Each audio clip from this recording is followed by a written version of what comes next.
My second presentation is all about kind of the same as what I did in the my first presentation. Something that I would like to add, reviving tradition and forgotten practices.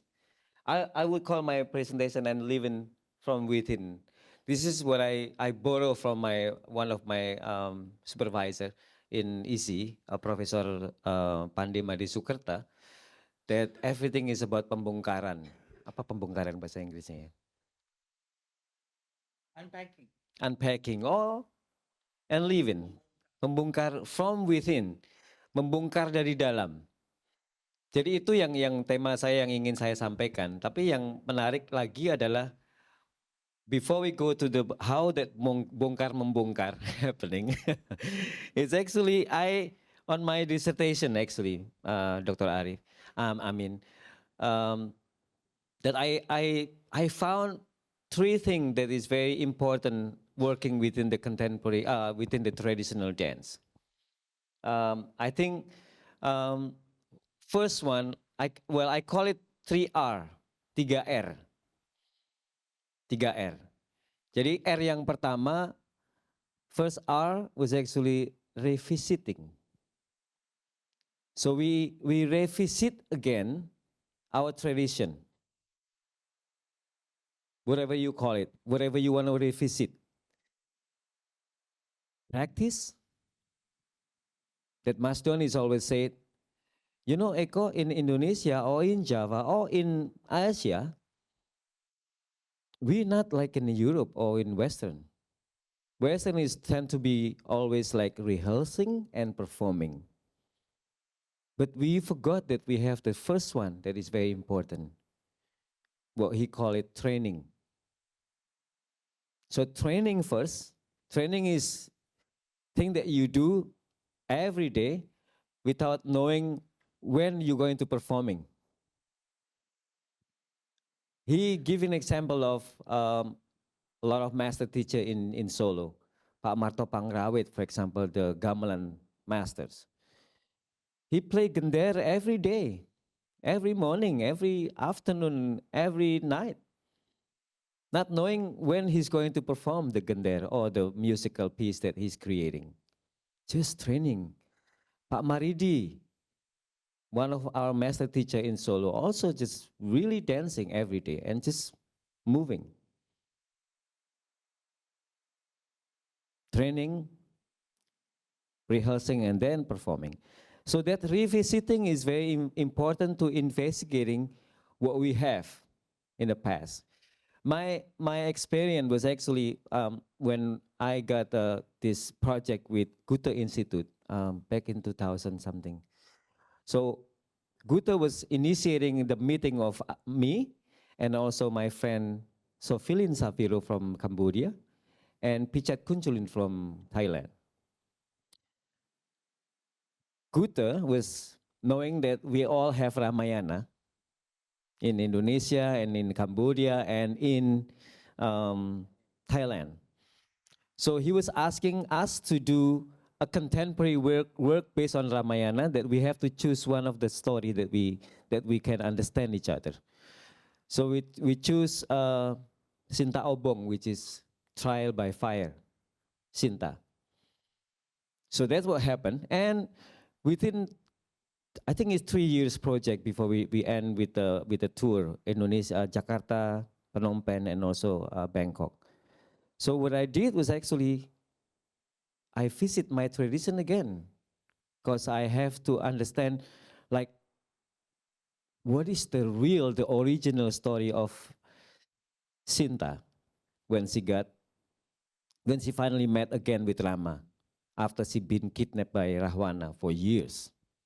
So I asked Pak Mantep, which is the master of Dalang, he passed away already, and Pak Anom, also another puppeteer, Dalang from Solo, and also all of my teacher in Solo, asking what is the original story of Sinta Obong, for example. Right? There is a chapter that Sinta Obong is always been performing by, you know, student and faculty and all the performance, even in wayang orang Sewedari. in Solo. Almost kind of quite sometimes when I've been asking with many different uh, masters on knowing that story.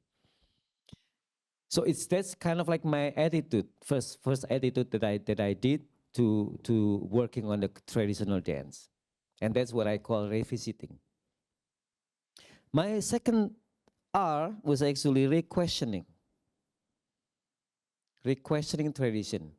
So within that story, within that research that I did with the revisiting, I asked Pak Mantap, for example, Pak Anom.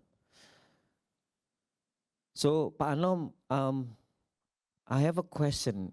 When is the exact time when Sinta asked by Rama to get burned? What do you mean by exact time? What time? Well, I don't know. Maybe at 4 p.m. or subuh. And what day? And how old is he? How old is she? You said that Sita being kidnapped by Rahwana years, hundreds of years. And again, one more last question. When Rama and Laksmana in the jungle looking for Sinta, what have they done? What do you mean what have they done? Well, in the jungle for two boys, two men, who knows? They're falling in love. That could be happening. Ngawur kamu gitu. That's not possible. A question. So I question him a lot. I question all my teacher, my narasumber, that I asked in the beginning of when I do the visiting. Many questions, that even question that is tak masuk akal. To get the third step of my 3R was actually reinterpreting. Then for the Gutta project, I interpreting of fire. That Sita and Rama and Rahwana has the fire, has the spirit of the fire, has the anger. Well, Sinta is just not just jump to the fire to when he was asking by Rama to prove that she is still virgin. And Rahwana is very angry when he got beat by Rama to get Sita back, and on and on and on. So that's, for me, it's not about that story, but it's more about that an attitude of how that we can do these 3R within anything, even with belu, even with salt, even with bala bala, even with seka now, with my new piece. So that's 3R is very important on my work. And I do believe that tradition need to have that attitude to act with. Otherwise, we just going to making, display of dancing, of tradition with changing costume and changing music. So that's what I sort of like wanted to elaborate on this and live in from within. The second thing of this presentation that I would like to mention, after all, this attitude that are happening with me, last couple of years I've been together with Mas Don, with Sardono Wikusumo in Solo, because he's living in Solo. And I've been teaching with him, and I brought my student to go to his place and have a discussion and everything. One thing that he sort of pointed out on me that, Eko, I did Mentawai, I did Bali, I did Dayak, ya Uni ya, Dayak, and I did everything just what you did with Jailolo, with all this Timor, with East Timor, part of Indonesia. But one thing that I did not do,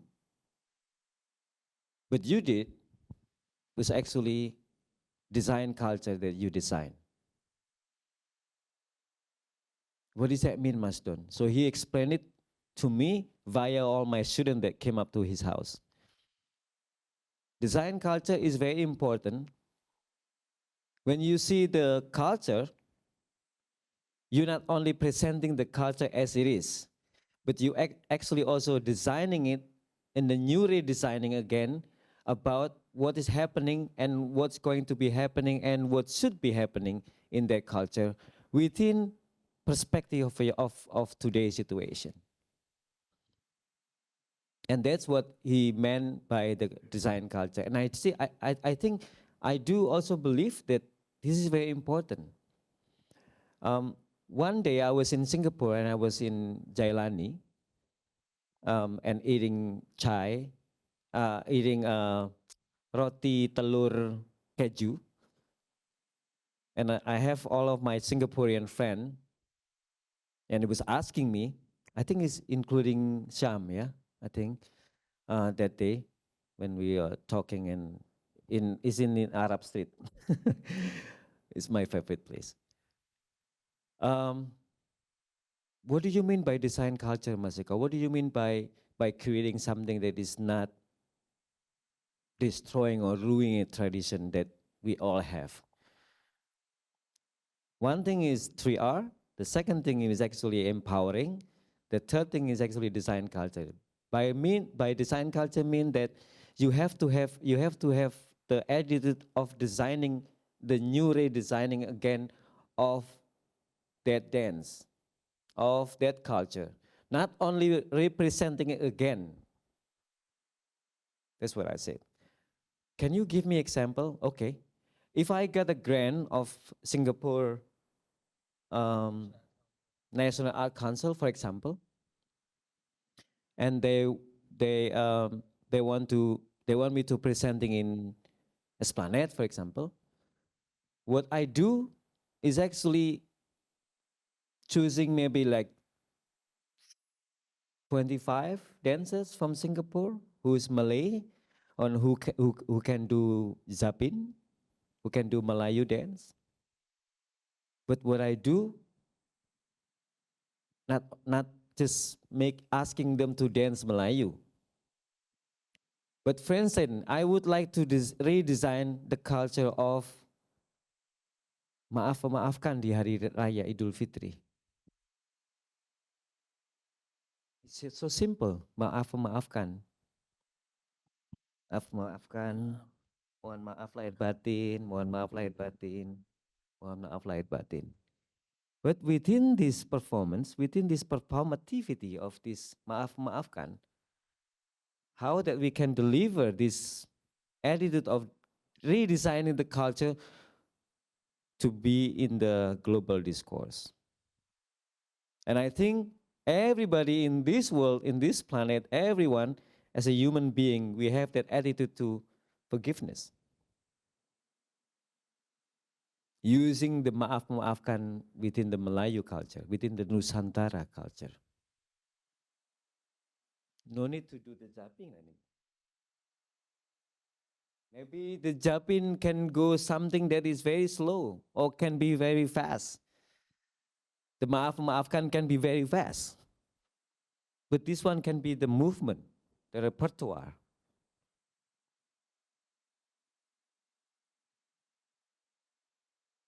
I think that's a good idea, yeah. Maybe we should propose that to National Council so we can collaborate. Bang. Also, with Kak Som, we have the masters. What happened during Kak Som time when Kak Som was young? When Kak Som still young back then? Cara maafkan. Because in my kampung in Magelang is very different. Even now in Solo it's very different. Even now it's very different. Now we just send a WhatsApp. No attitude, pandemic. We cannot touch. Maafkan is just, we lose that spirit of forgiveness. That's quite a big example. Ooh, bang, this is very good for idea. of collaboration. Brainstorming. So I think we need to do this research on how that we can pursue Melayu, Nusantara, in a different way, in a different design culture way, to empower the culture that we have as a Melayu culture, for example. Nor how that we can do this research with this 3R. That is very simple and it's there within our culture, you know. So I think I'm not worried about forgetting practice and reviving tradition. Because as long as we can have this sembang like this every year, every time, I think it will. We hope so too. If it's a yearly thing. I hope so. Yeah, and with more people to attend. Yes.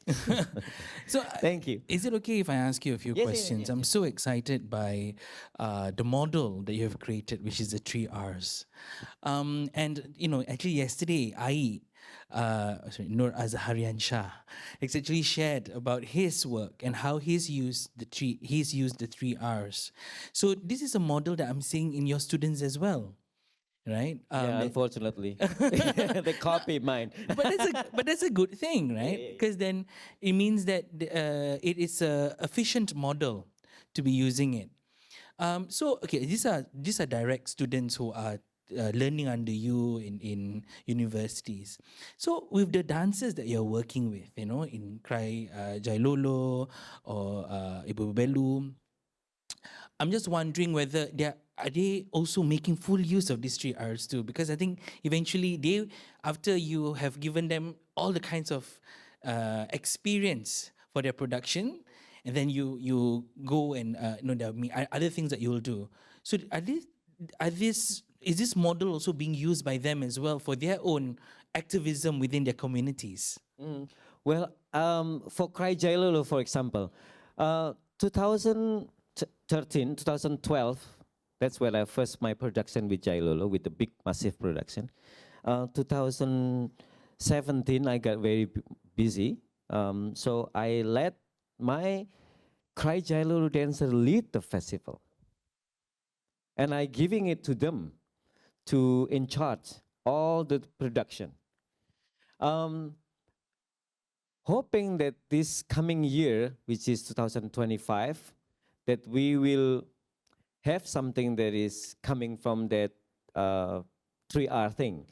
Because three of them is actually finished bachelor in the art.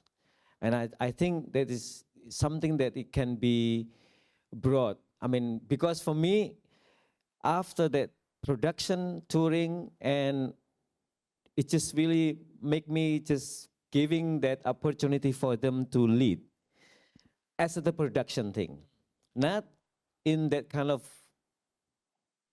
research artistic way yet.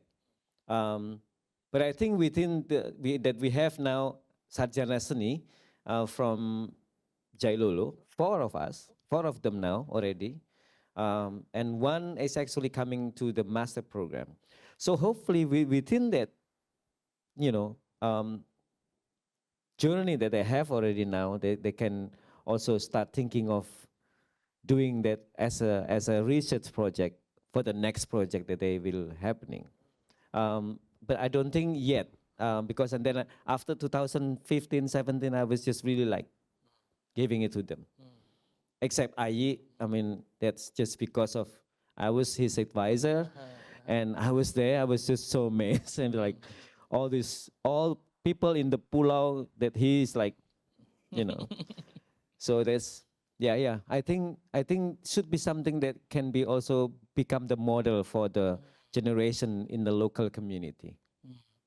We have had a lot of conversations, and Jailani is definitely the best place to have conversations.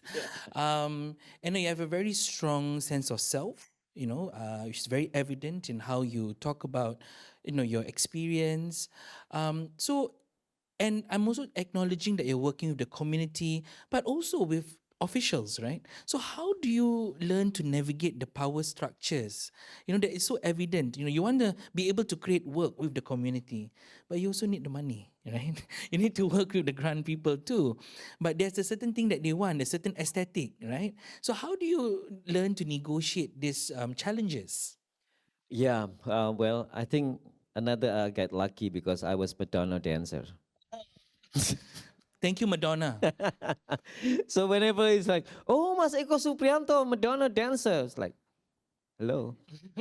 That's actually for the mayor, for the region, for the even ministry. That's you know nyuntik sedikit lah. Yeah, yeah. And that's then I was like, oh, okay, I got the space to navigate it, the power relation that we have.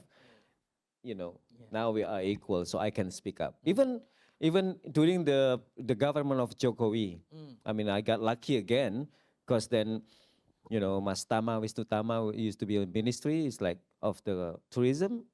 It was like he knows me as Madonna dancer again, and then he was asking me to choreograph for Asian Games.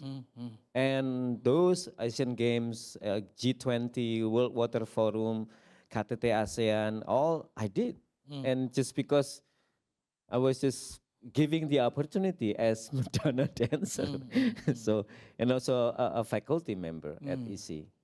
Yes. So it means that having global influence, via Madonna, and also being a lecturer in a university also gives you that leverage, to be able to convince political people to be supporting this. Absolutely. Yeah. I do believe that because also the like in Riau, for example, in Sumatra, for example, having the degree of doctoral or master is affecting, and that's I mean the government in Indonesia, for example, it's really gelarnya apa, sekolah di mana, lulus apa. That's important to make it, to have that power relation happening. Otherwise, we just being a traditional penari tradisional, penari TV. That's really something that need, to be lifted again too. So something that I go through too as well. Now I'm just going to pass it over to the audience. Would anyone have questions for Dr. Eko, especially after insightful paper? Well, two presentations, one more conversational. Anyone in the audience like to ask Dr. Eko? Yes.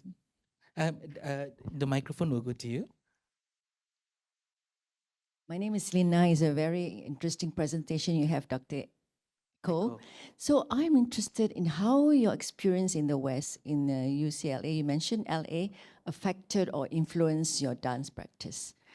Did it influence, or if it does, how does it? And if it doesn't, why is it so?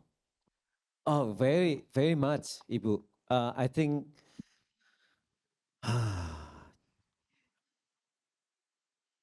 now you're remembering my memory.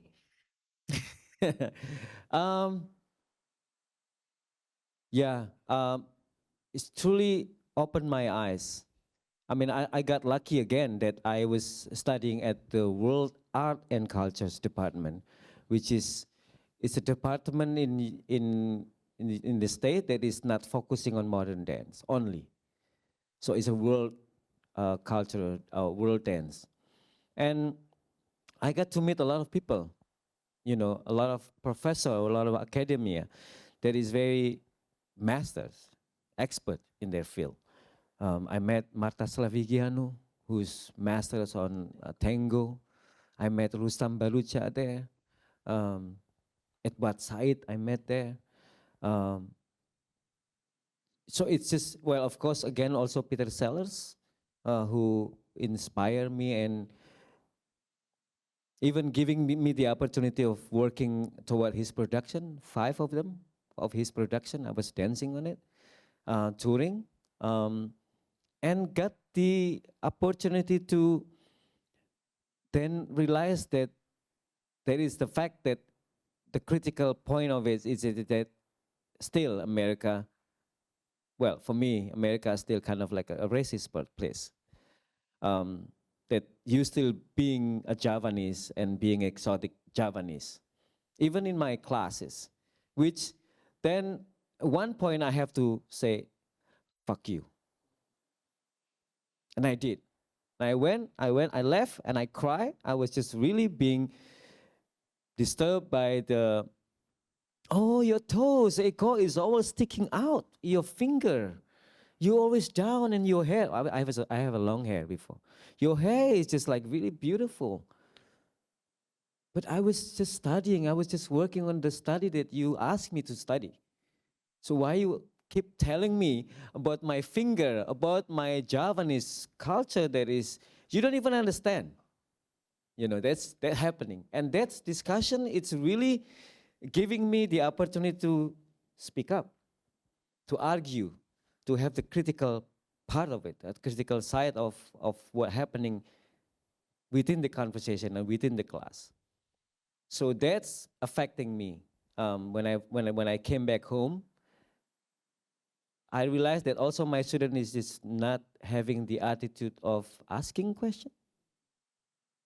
You know, even criticizing, not even critic, but just asking question.